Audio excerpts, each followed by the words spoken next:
Headquarters of common sense. Talk Radio. As I said, Sergei Markov, a former Russian MP and an advisor to Vladimir Putin. I want to ask him because I hear, we hear from the British military that this means this. We hear from the politicians, we don't want a war. If you talk about it, you're warmongering. If you don't talk about it, you're missing the point. What is the Russian reason for this build-up? Is it because they don't want Ukraine to join NATO? Is it because they want to make an incursion? We're going to go again. Sergei Markov, good morning. Welcome to Talk Breakfast. Hello, yes. As already mentioned, Europe made a few time intervention to Russia, and Russia just very much afraid because military infrastructure by NATO moving more and more and more close to Russia border and to Russian capital, Moscow, and so on. For you, NATO means positive, but for Napoleon Bonaparte also, his friends and his army looks very positive. But for us, not. Sergei, can you do me a favour? Only because I'm old. Can you just, because it's not visual, can you just slow down? Because I want people to be able to grasp exactly what you're saying. First question, very simple. What are the Russians trying to achieve? Is it concessions? Is it they don't want Ukraine to join NATO? Why are they massing troops on the border? Massive troop, first of all, to protect people in Donbass, because we want to say you that the regime which we imposed to Ukraine is absolutely non-democratic. It's a repressive regime which conducted the policy of governmental terrorism against people in Donbass. And Russian troops, first of all, to protect people in Donbass from possibly aggression of Ukrainian army, who has to follow criminal orders of the Kiev repressive regime. And secondly, isn't it fair that Ukraine, as an independent state, whether your president likes this or not, isn't it fair that Ukraine makes its own decision whether to join NATO or not? And the only reason that Putin is amassing his troops is because the idea of that goes against everything that runs through his body. Isn't that true? I think that bordering country has, we think that borders country is close to us has no right to join military alliance which regard Russia as an enemy, because it's direct threat to our security. Right, so let's just stop there. Let's just stop there. So what you're saying is that Russia is against Ukraine joining NATO because it would be them joining an aggressive organization that's against Russia. That's how you see NATO, is it? Yes, exactly. But it's not only. Also, we want to stress there are no government in Ukraine which represent opinion of Ukrainian people. But the Ukrainian people want to be independent, 100%. There's a few. Ukrainian people want to be independent, but now we have no independent Ukrainian government. It's puppet regime led by United States of America intelligence community. Okay, so my next question is, if that's the feeling in Moscow, that the Ukrainians' independence is being masterminded by the Americans, that there is a fear that they're going to join NATO, which would be a direct challenge to the independence, if you like, of Russia. These troops then are to make a stand, or are you going to invade? Are you going to invade Ukraine?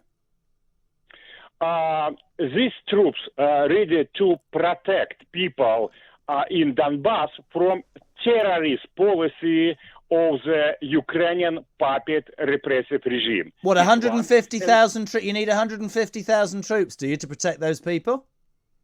Yes, because Ukrainian army, which concentrated on the border with Donbass, it's 150,000 soldiers and officers which have been armed by NATO country. But it's not only enough, because we see that people in other, not only in Donbass, but also in southern and eastern regions of Ukraine, which is Odessa, Kharkov, and so on, were massive political repression against those who wants to speak Russian language, but it's native language for the 90% of those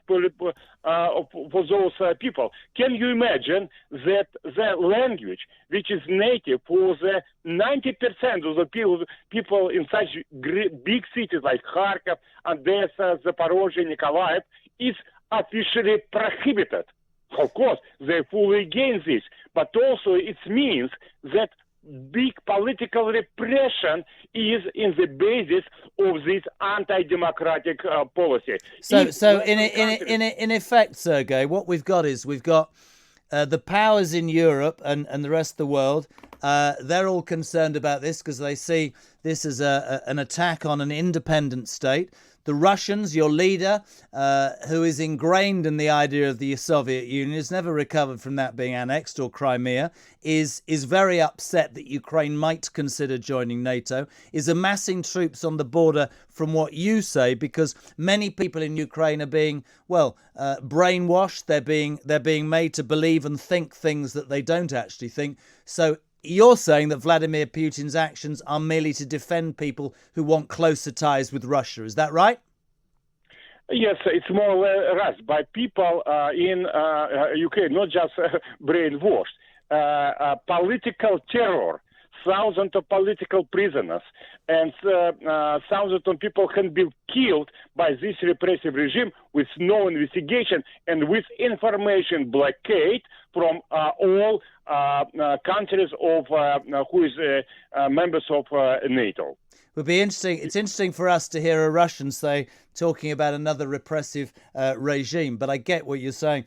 Do you believe that the West's provoking this for their own political ends and playing into Putin's hands? No, I think West not provoking Russia. West just support political repression for the changing of identity of people in Ukraine. But if the people of Ukraine want to change their identity, I understand that you, as a mouthpiece for Putin, are going to say a majority of people don't want to be integrated into a more European stance. They want to be Russian. But this is an independent country. How do we find out who's telling the truth, the Ukrainians or the Russians? The Ukrainian people surely have to make this up for them. What? It's formally, it's independent country. It's something like we, as Iraq and Afghanistan, was formerly independent country. South Vietnam also was formerly independent country. But in fact, they have been not an independent country. And same Ukraine.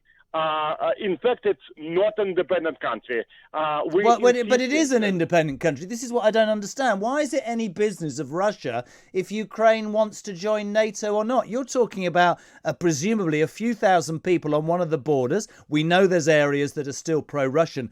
But every piece of fact that anybody is given across the world is that the majority of Ukrainians, Sergei, with the greatest of respect, don't want to be part of Mother Russia. And I suspect that's what Putin doesn't like.